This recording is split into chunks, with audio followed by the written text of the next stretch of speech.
In the lively village of Kibokoto, where the golden sun kissed the endless savanna and the ancient baobab trees stretched their arms to the heavens, a strange woman appeared one day. Her name was NIA, and no one knew where she had come from. She arrived unannounced, just as the village was drowning in sorrow, like a long-awaited rain after months of parched earth and dry winds. NIA claimed she had a special gift: she could mend broken hearts. The people of Kibokoto were known for their warmth and laughter, but as of late, the village had grown quiet. A wave of sadness had swept through their lives. The chief's son, Juma, had been rejected by the woman he loved, and his heartbreak was so deep that he no longer joined the evening dances or played his drum beneath the moonlight. Mama Amoni, the village healer, had lost her only child to a sudden illness, and though she still cared for others, her eyes no longer sparkled. Even the village children, who once filled the air with joy, seemed subdued, their laughter muffled by the tension between their parents, who quarreled over grazing lands and water rights. It was as though the heart of Kibokoto itself had shattered into 1,000 tiny pieces. The villagers felt the weight of their grief but did not know how to fix what was broken. Then came NIA. She was unlike anyone the villagers had ever seen. NIA was tall and graceful, with skin the color of rich earth and eyes that seemed to hold the wisdom of generations. She wore flowing robes of deep indigo and gold, and her head was wrapped in a vibrant gelly that shimmered in the sunlight. She walked with a quiet confidence, her every step deliberate, as though she carried no burden of her own. One morning, the villagers found a sign hanging from the old acacia tree in the center of the square. The sign, written in bold, careful letters, read. The villagers gathered around the sign, whispering among themselves. Who was this woman? And how could she possibly fix something as invisible and fragile as a broken heart? Some were curious, others were skeptical, but one by one, they found themselves drawn to her.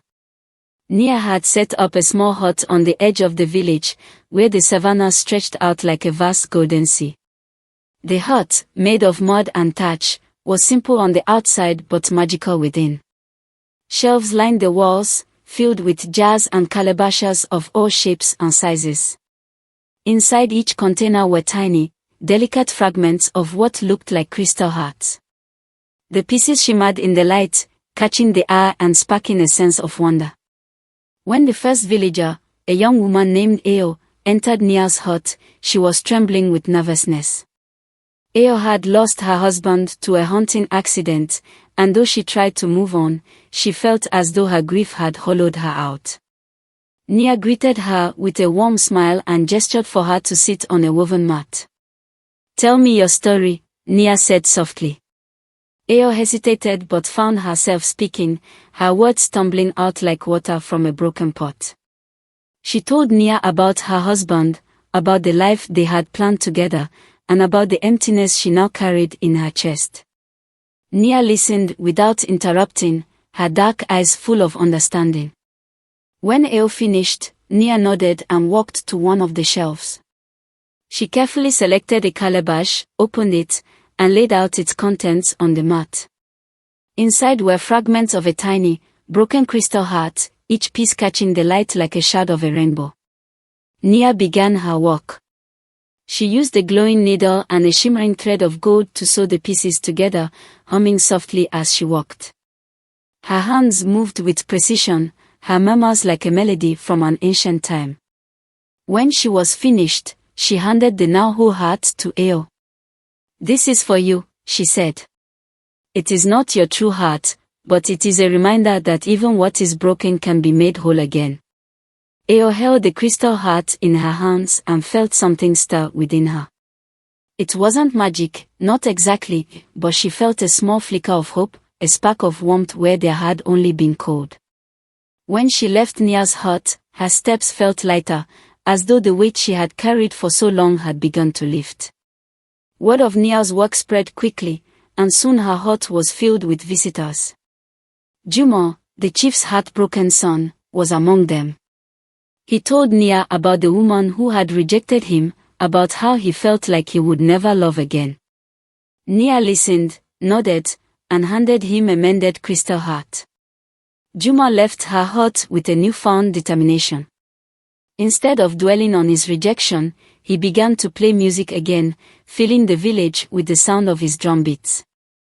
Mama Amoni, the healer who had lost her child, also visited Nia. For hours, she spoke of her grief, her anger, and her guilt. Nia listened patiently, then handed her a mended heart. Mama Amoni began to smile again, pouring her love into caring for the village children, finding joy in their laughter. Even the feuding herders came to Nia. They spoke of their anger and distrust, and when they left, they carried their mended hearts and a promise to share the grazing lands peacefully. The village of Kibokoto began to change. The once muted laughter returned, the evening dances grew lively again, and the air felt lighter. Though the villagers still faced challenges, they no longer felt crushed by their pain. Nia had given them something they had lost, hope. As Nia's fame grew, so did the questions about her. Where had she come from? How did she fix the crystal hearts? Some villagers whispered that she was a messenger from the gods, sent to heal their spirits. Others wondered if she was a wandering magician or a trickster. But no one could deny the impact she had on their lives. One day, a traveling storyteller named Baraka arrived in the village. He had heard of Nia and her work, but he was skeptical. No one can truly mend a broken heart, he said. It is nothing more than an illusion. Baraka decided to challenge Nia. When he entered her hut, he refused to tell his story. If you are truly magical, he said, you don't need my words. Show me your power. Nia hesitated but began her ritual. She handed Baraka a mended heart, but when he held it, he felt nothing. This is beautiful, he said, but it is empty. You have given me hope, but not healing. Nia sighed. You are right, she said. I cannot truly fix a heart. But hope is its own kind of magic. When people believe they can heal, they find the strength to do it themselves. Baraka was silent, humbled by her words. One morning, as suddenly as she had arrived, Nia was gone. Her hut was empty, and the crystal hearts had disappeared. The villagers were saddened but grateful. They had learned to lean on one another, to share their burdens, and to find hope even in the darkest times. Baraka stayed for a while, collecting the villagers' stories and turning them into a song. Before he left, he carved a message into the old acacia tree where Nia's sign had once hung. Nia, she did not mend hearts but showed us how to heal. From then on, the story of Nia was told in Kibokoto and beyond.